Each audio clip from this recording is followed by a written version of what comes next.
forget to like and subscribe. And hit the notification bell so we can go to college and get more knowledge. Welcome back in the place to be with the CBDC Assets Group. The XRP volume in the past 48 hours has skyrocketed to 80% increase. What does that mean for XRP, and what is the price as we speak? Look out. Brand new narrative push coming from JP Morgan, Citibank, and Goldman Sachs as they file a lawsuit against the Fed. Your guess is as good as mine. Here's my question. What banks own the Fed? And why would they do this? We're going to get into that, and we also got some XRP Ledger and Ethereum virtual machine collaboration and how that's going to break off and what you need to know and should you be scared. Here we go. All right, sitting here today, the volume of XRP is 6.2 million. The average volume is 14 million. Yeah, it looks like we had a big sell-off after all that volume push. The market is 28 billion still. The performance is still down on the year-to-date and the 6 month and the 3 months, but currently the 1 year holder is up 27%. The technicals, we know how I love technicals. We're holding because I like the stock. Wink, wink. Again, if you're not familiar with TradingView, you might want to come down here underneath the technicals and check out the different websites that they have that will inform you a little bit more on what's actually happening, and you can cut through all the BS of Twitter and social media. Okay, the price skyrockets, or the volume skyrockets. It's going through a now or never movement.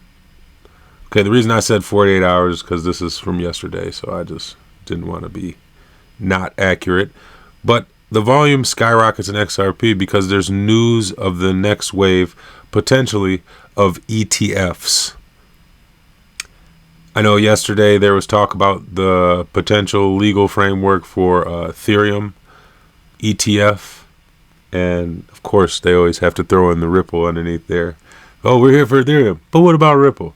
So that's good for us. And, again, if you feel the way I feel, you've had these convictions since the beginning. The current price of XRP is sitting at 52 cents. Trying to break through that resistance level. And the narrative that I was talking about, this is a really, really good one. You guys are going to love this. Oh, man. The illusion of consent and the Hegelian dialect is so real. JP Morgan, Chase, Citibank, and Goldman Sachs drafting a landmark lawsuit against the Federal Reserve, says the report. Now, this article wasn't really helpful, but this one I found right here was. The case against the Fed's new cash reserve requirements. So again, this is the same headline, the legal challenges against the Federal Reserve, and here's why. The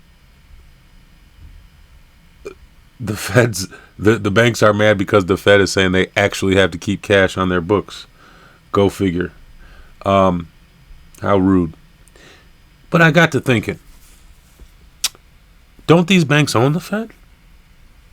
Why would they do that? Well, just to be sure, let's check it out. What banks actually own the Fed?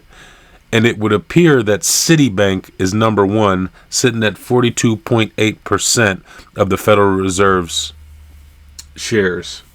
And JP Morgan is number two, sitting at 29.5% of all of the Federal Reserve shares. So when people ask about the Federal Reserve and they believe that it's a federal institution, it's not. It's owned by Jamie Dimon and his homeboys at the big banks. Now, why would the banks do this? The illusion of consent is one of the biggest misconceptions in America, that we have freedom. But I would argue that it's the illusion of consent and the Hegelian dialect. It's a framework for guiding thoughts and actions into conflicts that lead to synthetic solutions which can only be introduced once those being manipulated take a side. That will advance the predetermined agenda. Controlled opposition. I want you to take your time and reread that. This is the essence of every single policy decision made in America. We believe that we have the freedom to choose. But most people don't see that it's the equivalent of a parent forcing a child to wear a jacket when you walk out of the house, but giving the illusion of choice by saying, do you want to wear the red jacket or the blue jacket? Well, I'm going to make my own decision. I'll wear the red jacket. It's already been decided for you. You pick the red, you can pick the blue, it doesn't matter. The point is, you're doing what you're told to do and didn't recognize that you were being manipulated. And those are just my thoughts. Last but not least, we've got the XRPL Foundation execs debunking Ripple's EVM blockchain myths. I don't know if you saw my other video, is this the end for the XRPL ledger? No, it's not, because the XRPL Foundation is actually what was at stake here. It wasn't the XRP ledger itself. This is just a side chain on the side of the ledger that works with it. The concern that people have today is that the XRPL is going to be amended to accept the Ethereum virtual machines, the EVM amendment. However, what most people don't recognize is that the EVM is a side chain that will not be connected directly to the XRP ledger.